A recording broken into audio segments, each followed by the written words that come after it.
clearly there was a message being sent here. What was that message from the government?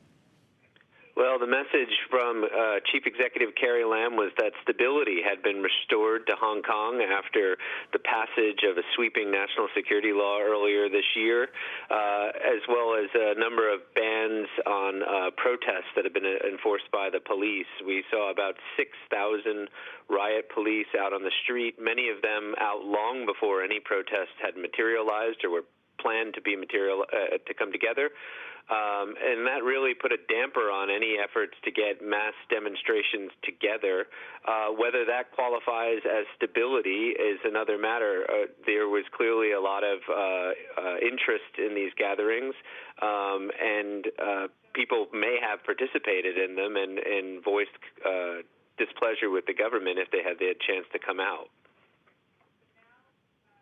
And I guess for those who missed it, how did all of this actually play out on the streets yesterday? Well, there were calls for protests in Causeway Bay, in Mongkok, two very popular shopping districts in the city. We saw hundreds, if not thousands, of people gather in Causeway Bay, and they quickly encountered these phalanxes of riot officers who had police vans ready. In all, at least 86 people were arrested in the activities over the day. Another 20 people were fined for violating coronavirus control measures, which are also putting a damper on any efforts to get any mass demonstrations together like those we've seen over the past years in Hong Kong.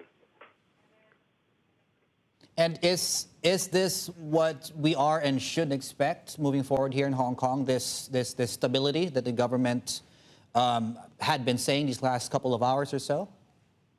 Well, the government has incredible new powers to crack down on those who cross what they see are red lines on the questions of Hong Kong's control.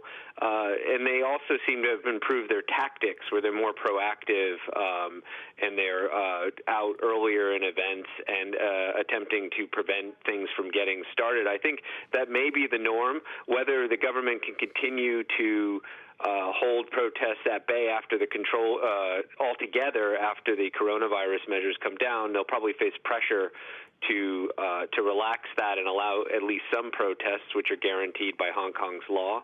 But for now, they're hoping that this will get them to some point of normalcy, where that people will become more comfortable with over time.